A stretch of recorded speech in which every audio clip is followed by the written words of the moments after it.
beautiful thing we can experience is the mystery, which is really the combination of all true art and science. Traditionally, the two have been treated as two separate disciplines, but when they are studied together, it's clear the impact one has on the other. Creativity is an essential component in making scientific breakthroughs, and art is just as often an expression of scientific knowledge. An enthusiastic morning to each and everyone present here. I, Tia Bhatnagar, And I, Saksham Devan, welcome you to Luminescence, our celebration of Science and Fine Arts Week. curiosity, creativity, and verve are embedded in our DNA. Luminescence is an attempt to hone these traits in our sun citizens. The exploration, discovery, and hands-on activities. We request Director Ma'am to inaugurate our week by unfolding the origami DNA, our symbol of amalgamation of science and art. Good morning, ma'am. Good morning. Good morning, ma'am. Good morning. Ma'am, we wish you to inaugurate Luminescence, the Science and Fine Arts Week 2021. My pleasure. Ma'am, this is a symbol of Art and Science Week. It is a double helix origami DNA. Mm-hmm. And the reason we have this is because we believe that creativity and verve and curiosity are embedded in our DNA. So, do inaugurate our Fine Arts Week. It's absolutely my pleasure to inaugurate this Fine Arts Week. Oh my, and what a beautiful double DNA helix that they have made, which so appropriately defines the creative scientific temper of Sun City School and its students. And you can see how well it has been depicted through this fine art that has been made by the department.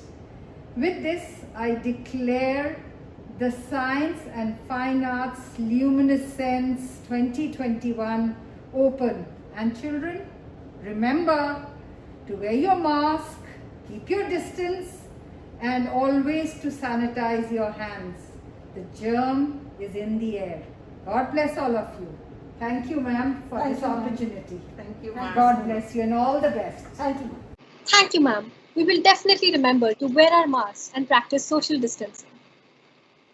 With that being said, let us begin the day by invoking the blessings of God with a prayer, followed by words of wisdom and some interesting news from the fields of science and arts.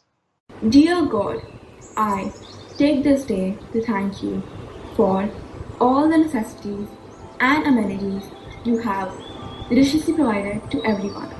The ocean, so bright and colorful, forming a spectrum of colors. Our fauna, so elaborate, so distinct, all part of this unimaginable world, and us. We pray for all the scientists, engineers, doctors, teachers who work diligently to unfold innumerable mysteries. We stand in awe and wonder at the history of the universe and life on this planet. This knowledge strengthens our faith in your creative power. We are grateful for this wonderful creation and for being a part of your blessing. Amen. Good morning. Today's words of wisdom by Leonardo da Vinci are: study the science of art, study the art of science. Learn how to see, realize that everything is connected to everything else. Thank you.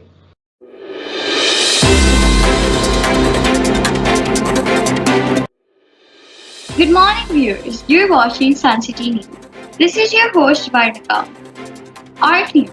Artist Amrita Sethi is making a unique art, voice note art, which means she records words and phrases in her voice and makes paintings on that sound wave, using the elements related to that word or phrase recorded.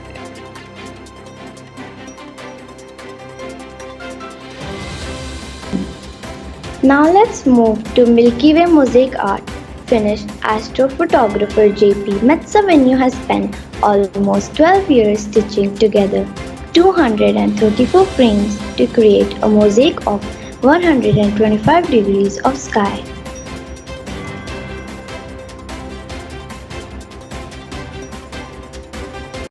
Good morning all. In the scientific news section, following phenomena were observed in the month of June and July. Supermoon was spotted by scientists on June 24, 2021. It only occurs when the moon's orbit is nearest to the Earth at the same time with the full moon. In the same section, a strange phenomenon took place recently in Canada and US, which caught the attention in the world over, in which unprecedented and unusual high temperature were recorded, which baffled the scientific community. It was attributed to the heat dome effect. The heat dome effect is a phenomenon when the warm air above the ground can rush up into the atmosphere to form a dome of slow-moving hot air under high pressure. Thank you. Thank you for those informative tidbits. Let me lighten the mood with some lame jokes. What do you think, Saksham? Let's not. It's like you said, it would be lame. So as we were saying... Why should you never trust an atom? Why, dear? Why? Because they make up everything. Get it? God, that was so bad. Are you serious, dear? Aren't my jokes just charging you up? No comments? No comments. I swear to God, no comments. We could almost say your reaction was neutral. Okay, dear, that was worse than your Instagram stories. Do you get it? Worse. So let's just move on. Okay, fine. In The Starry Night, Van Gogh attempts to share the beauty of the night with the waves of a brush, whereas science attempts to explain just that with the waves of light. However, their relationship goes beyond that. They're so interdependent on each other that there is a term based on the Mona Lisa, Da Vinci's greatest creation, called, drum roll please, the Mona Lisa effect. You didn't have to drum roll, Saksham. It was obvious. Come on, drum rolls are fun. Whatever. This depicts not just the association of science in these artworks, but also the spirit behind their formation, like the theme of this year, Verve. I'd like to invite Prisha and Vihan to walk us through the fusion of science and art. Good morning, everyone. Did you know sticky notes were invented by accident? Really? Yes. In 1968, Dr. Spencer Silver was trying to invent a super strong adhesive that would stick to things but could also be repositioned multiple times. But he accidentally made a super weak one instead, and sticky notes were born. Wow, that's an interesting story. Yes, it is. Author Isaac Asimov once wrote, "The most exciting phrase to hear in science, the one that heralds new discoveries, is not Eureka, but that's funny." Good scientists search for the significance of surprises, coincidences, and mistakes. With a little curiosity and perseverance, they can turn unexpected incidents into new insights and discover new ideas. With that in mind, let's take a look at a few instances from the past where accidents led to major scientific discoveries. Good morning. Good morning. Good morning, everyone, and welcome to the virtual Science and Art Week of 2021. Today, we are here to talk about accidental discoveries. Niharika, do you know of any accidental discoveries? I do, but I've never understood how a discovery can be accidental. Isn't everything humans do intended? I don't think it works that way. An accidental discovery is when something is discovered when the scientist intended to discover something else. Like a discovery along the way. Exactly. Along the years, there have been so many accidental discoveries, but we are here to talk of three: penicillin, buoyancy, and the color mauve. Mauve? What even is that? It's a color, and it was discovered by William as the first synthetic organic dye in history. I still think he could have named it better. Mauve? I mean, come on! It's a big deal. Perkin, at the age of only 18, without intending to do so, had just obtained the world's first synthetic dye, which today we know by multiple names: aniline purple, mauvine, purple aniline, or simply Perkins mallow. Wow, how did he manage to do that? Well, in the 19th century, the British Empire was adding colonies in tropical areas, where more and more soldiers were contracting malaria. The only medical remedy that existed at the time was quinine. It was urgent to find a more affordable way to obtain it. Perkin tried a new idea to oxidize aniline to obtain quinine. He, however, did not succeed, and the experiment left behind a solid, blackish precipitate. While trying to clean up the result of his mistake with alcohol, Perkin noticed that the material contained a substance with a purplish hue. And thus, Merv was born. Well, I have a better accidental discovery, buoyancy. Wow, and you say mauve is hard to pronounce? You can't even spell buoyancy. Wasn't it invented by the Greek scientist who shouted, Eureka? I was coming to that.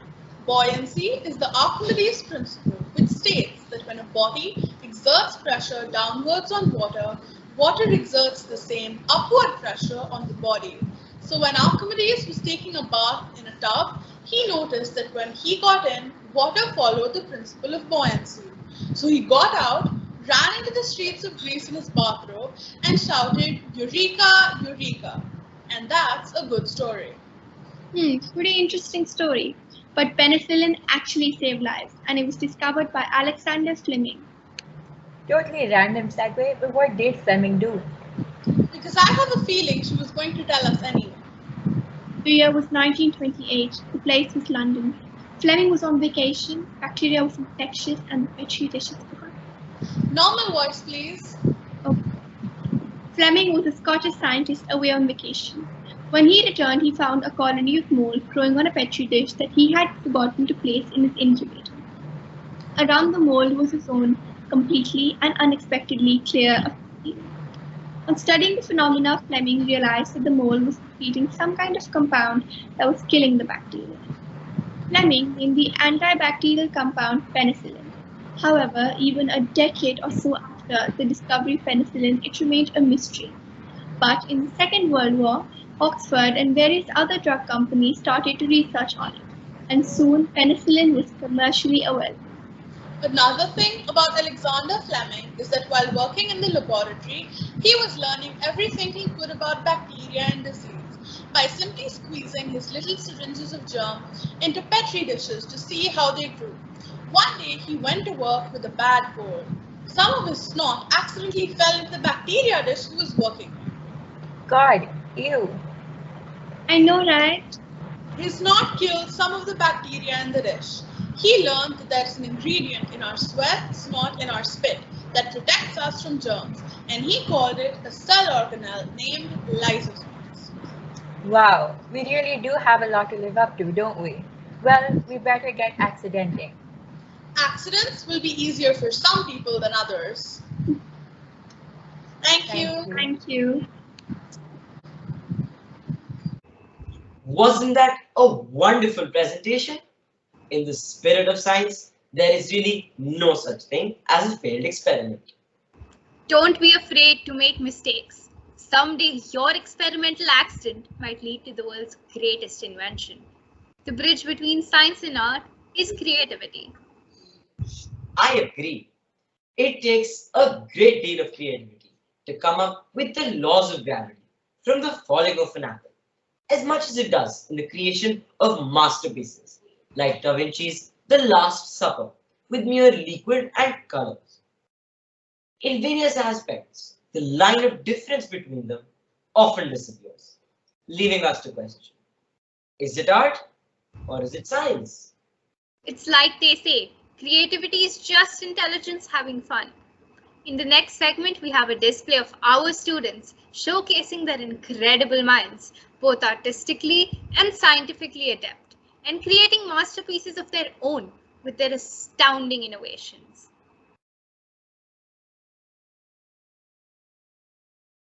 Good morning everyone. This is Ayan from grade 9F, and today we are going to be extracting natural pigments from flowers and leaves and testing them out. For this activity, you need mortar and pestle, spoon, paint containers, cloth, water and honey, drawing sheets and paint brushes, flowers and leaves. Remove petals from the leaves and put them in mortar and start pounding.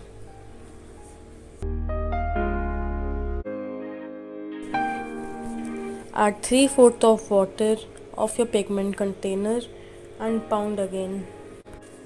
Put the crushed plants on cloth and then squeeze it. Add honey as a binder and mix well.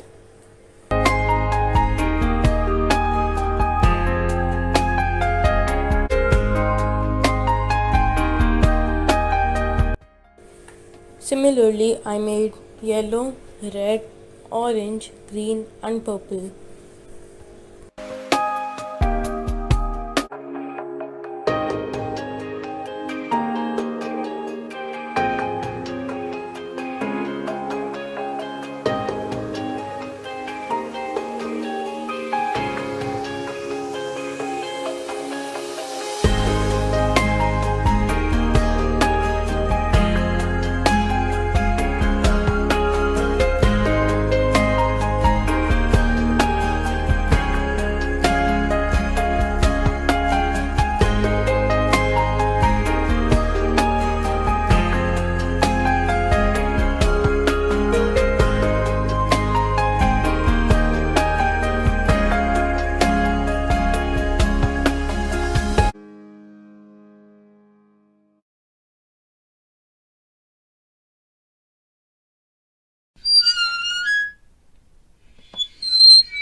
Han, what happened? Why are you looking so lazy? I'm missing my friends, my teachers. I'm just missing my school song. We can go downstairs to play. It's too hot outside and no one would be there to play. We can do something interesting in house. But I have nothing to do. I literally feel like a pendulum. I go there, then I come back here. Then I go there, then I come back here. There, here, there. A pendulum. We can do pendulum art. Pendulum art? Can we really do it? Yes, of course. Is it possible? Yes, it is possible. We are really going to enjoy it. Let's have fun.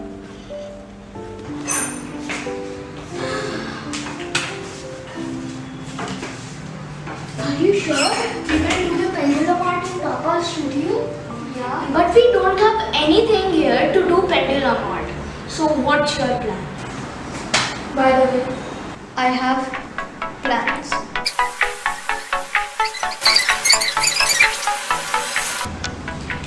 So this is it. Now, execution time.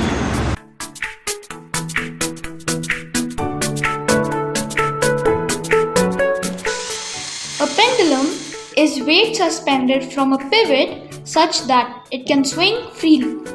A pendulum moves to and fro about a point and hence it shows oscillatory motion. Oscillation is a motion that repeats itself regularly. The time taken by a pendulum to complete one oscillation is called its time period. Time period of a pendulum depends upon the length of the pendulum.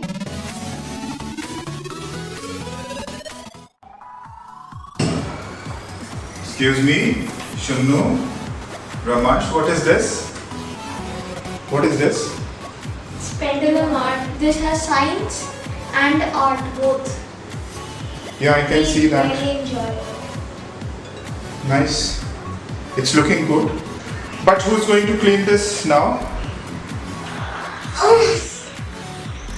Yes, I'm not feeling well.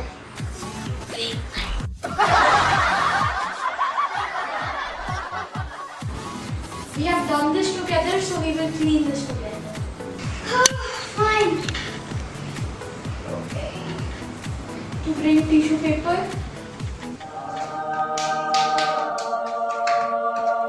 We put everything back and clean Papa's studio happily.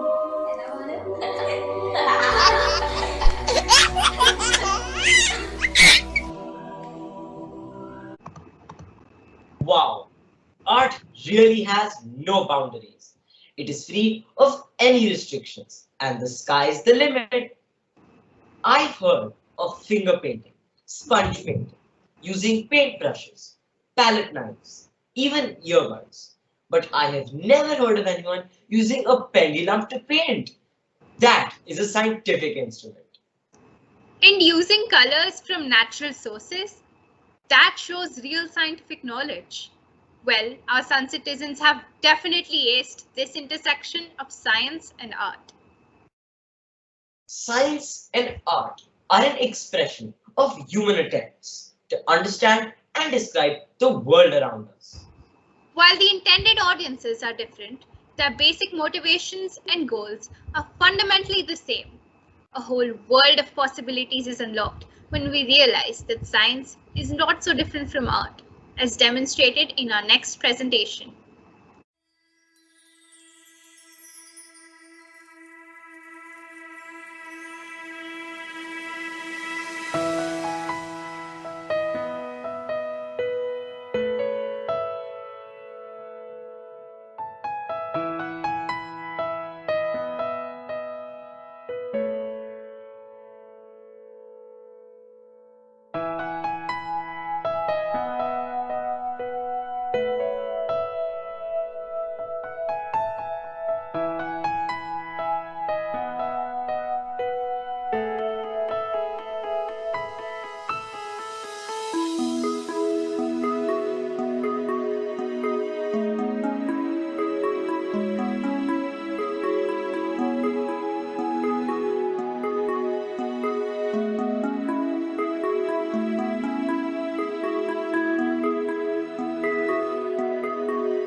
Creativity knows no bounds. For these creative minds, science is the catalyst for their most awe-inspiring expressions, from the gargantuan to the minuscule.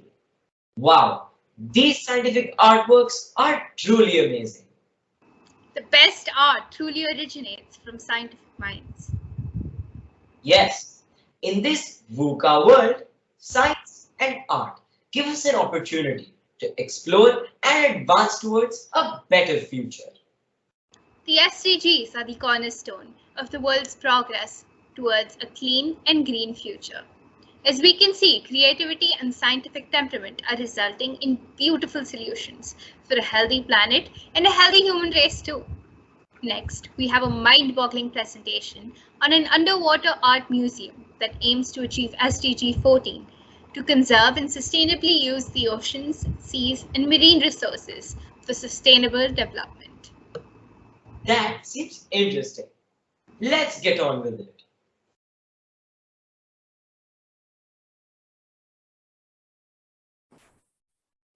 Good morning, everyone. My name is Pulkit Agarwal, and I'm in Class 8B. As we are amidst Science and Art Week, today I'll be telling you about a fascinating conjunction between the two subjects, the first underwater art museum made by British sculptor Jason de Taylor. This sculptor originally made a sculpture, The Lost Correspondent, and submerged it under the sea off the coast of Grenada. Today, he is known for over 50 sculptures scattered all around the globe. Some of Jason's most famous sculptures include The Gardener of Hope, The Last Man, Ocean Atlas, and most recently, the Underwater Museum of Cannes in France. His works create enigmatic scenes at the bottom of the ocean, which tells the relationship between nature and man. He considers that he is trying to portray how human intervention or interaction with nature can be positive and sustainable, and an icon of how we can live in a symbiotic relationship with nature. While his sculptures look spectacular, a great deal of scientific research also goes into making them. In each project, he uses materials and designs that help encourage life. A long-lasting pH-neutral cement provides a stable and permanent platform which is textured to allow coral polyps to attach. These allow various sea creatures to add to his hard work. For example, sponges that look like veins across the face, and coralline algae, which apply a kind of purple paint. Jason's sculptures can be found all over the world, and numerous scuba divers and tourists visit his underwater museums. His first work was off the coast of Grenada, and his works can also be found in France, Cancun, the River Thames in London, and even in the waters of the Canary Islands. These sculptures also help decrease water pollution and save the lives of many species of fish, as they bring the attention of citizens and tourists from all over the world to the seas and oceans. For example, visitors to the Ocean Atlas in the Bahamas highlighted a leak from a nearby oil refinery, and the sculpture park in Grenada was instrumental in the government designating a spot, a marine protected area. Moreover, these sculptures allow for the formation of new reefs and lead to the formation of habitats for fish. All in all, I personally found Jason's work to be eye-opening. It shows how anyone can contribute to saving our planet, not only environmentalists and the governments of the world, but even scientists and artists. Not only does this underwater art museum show that anyone can contribute towards saving the oceans, but even such distinct fields like art and science can come together to make a change in the world. Thank you. That was a wonderful presentation. I have seen museums of all kinds in this world. Art museums, science museums, natural history museums, and more. But I've never heard of an underwater art museum that is also a thriving artificial coral reef. It truly is engrossing. So is that all then, Rehan?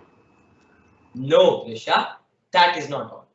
We have more fascinating presentations in store for our audience. What are we waiting for then?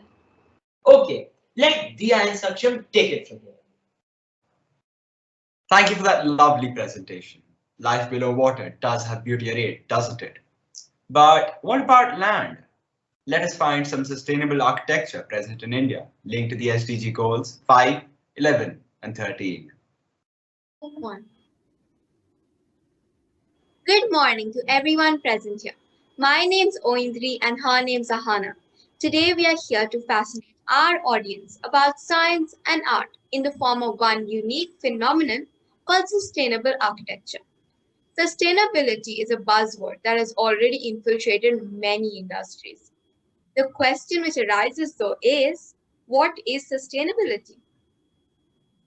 Good morning. Sustainability means meeting our own needs without compromising the ability of future generations to meet their own needs. But how can industries be sustainable? By taking into consideration the structure of the building, with construction being a major contributor in global energy consumption. Nowadays, architects are challenged not only in crafting a design that excels in form and function, but also in being able to come up with integrated solutions that take into account environmental factors. Let's see how.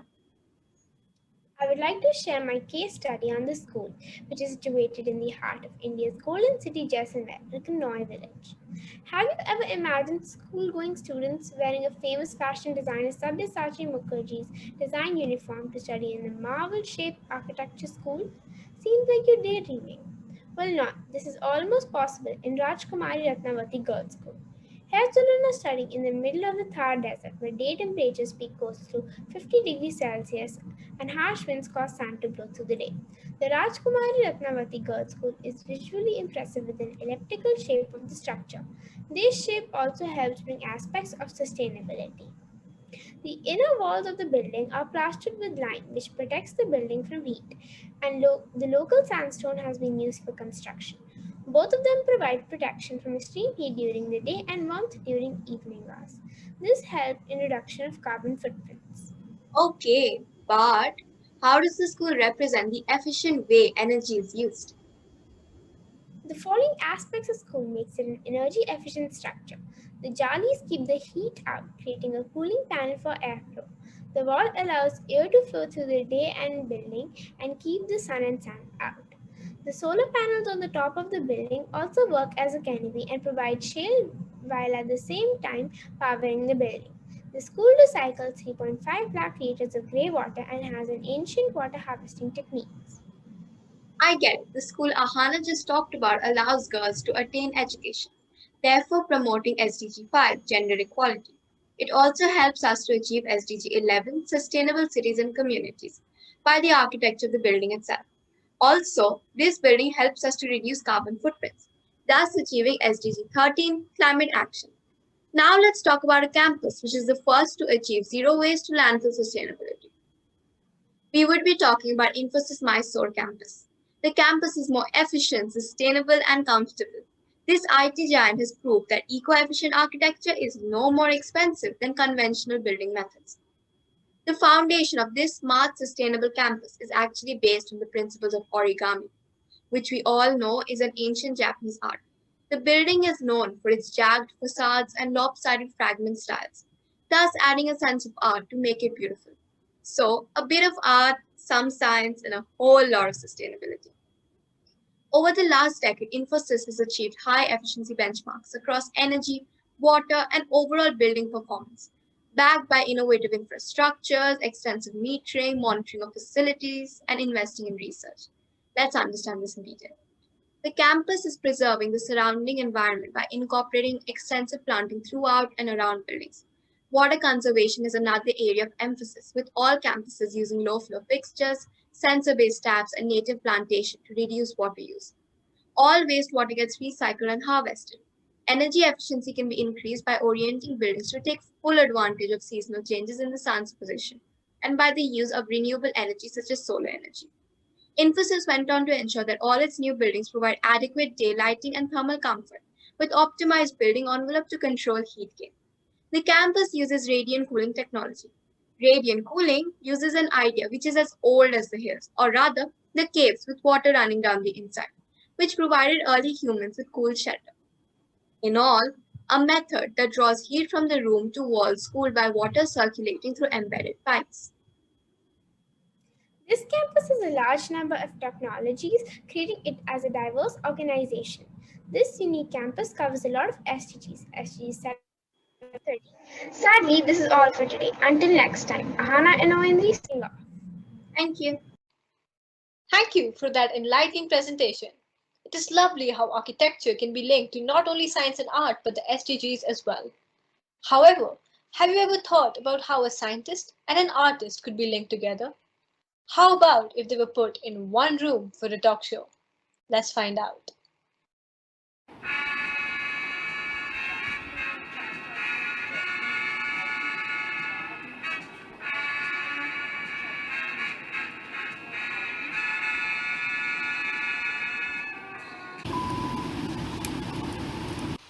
Oprah says I don't get a dramatic entrance. Who doesn't want a dramatic entrance? Oh, oops. We rolling? Like right now?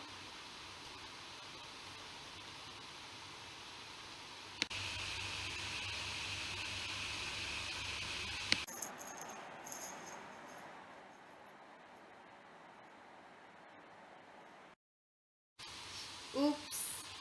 Welcome to the talk show Googleverse, where we talk about everything under the sun with me, your adorable host, Google Einstein, Oprah Da Vinci, and Binge Curie. Excuse me, I asked you to not a dramatic entrance for once, and this is how you react? Anyways, I am your second host, the lovely Oprah Da Vinci. Might I add that Google Einstein is least adorable and adds the worst jokes in this talk show. Wait, what? My jokes are very clever, and might I add, Da Vinci is the perfectionist of the show. I'm your third host, Binge Curie. I am so sorry, but these kids keep bickering all the time. Einstein, Da Vinci, I think we have a show to post. Oh yes, of course. Party! Today's topic is very interesting. We are going to be talking about the interaction between fine arts and science. Over to Binge Curie. Thank you, Da Vinci. The main 5 categories of fine arts were painting, sculpture, music, poetry, and architecture. In European academic traditions, fine arts were mainly used for aesthetic or beauty.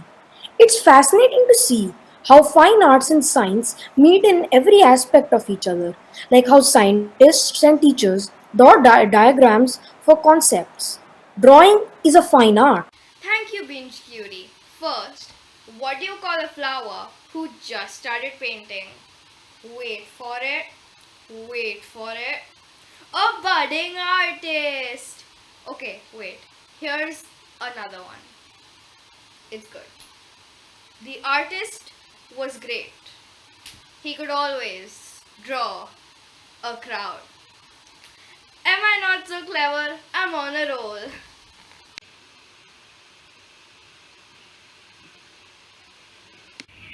That was a horrible joke, Einstein. You definitely aren't clever, but you sure are a narcissist. Sure. Without any further ado, let's begin. When you draw, it activates a psychological state called the flow. The flow opens up neural networks, including a relaxed reflective state of focused attention, which brings a sense of pleasure. It is connected to daydreaming, creativity, and intuition. When drawing, when mindful, many people notice that they begin to lose a sense of alertness and feel more reflective and concentrative. The human brain is a beautiful system of complex thoughts, feelings, and layers, and yet many people fail to recognize its beauty. Over to Curie.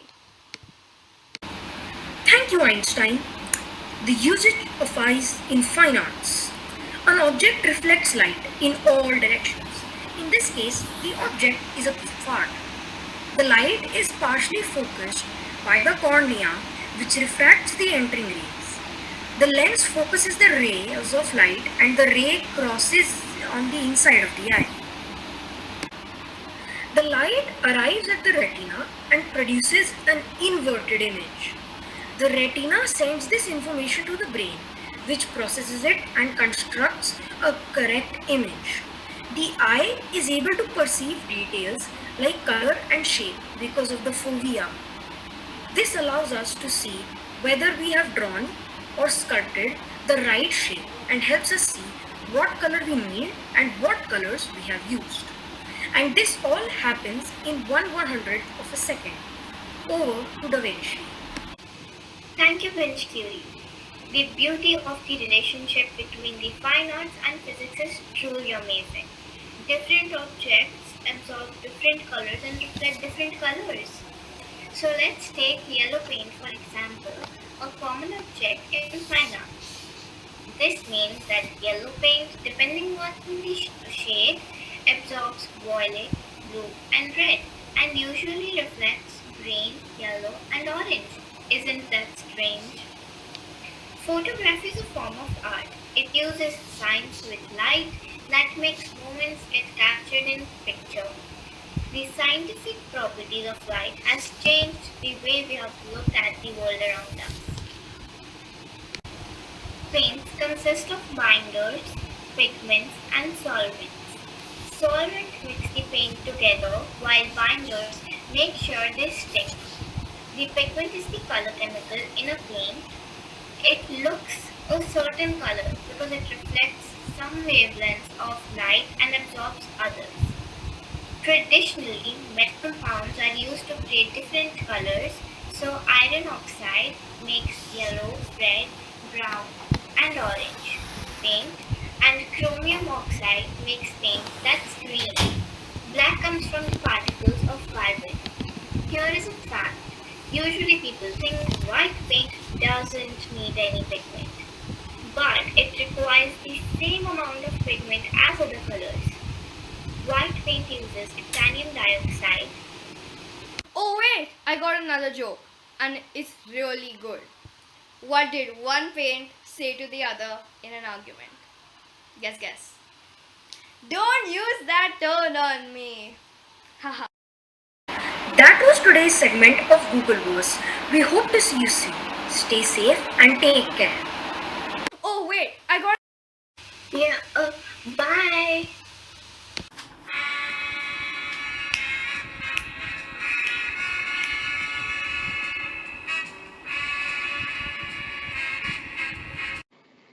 Well, that was quite the performance we had. Wow, one could say you're quite enthusiastic right now. One could also say I'm full of verbs. Oh my god! Dia, are you serious? Somebody get this kid some help! Art thou angry? I will be if you don't stop. Okay then. Let us conclude the assembly with a thought by Albert Einstein. Science and art tend to coalesce in aesthetics, plasticity and form. The greatest scientists are artists as well. I request everyone to kindly rise for the national anthem.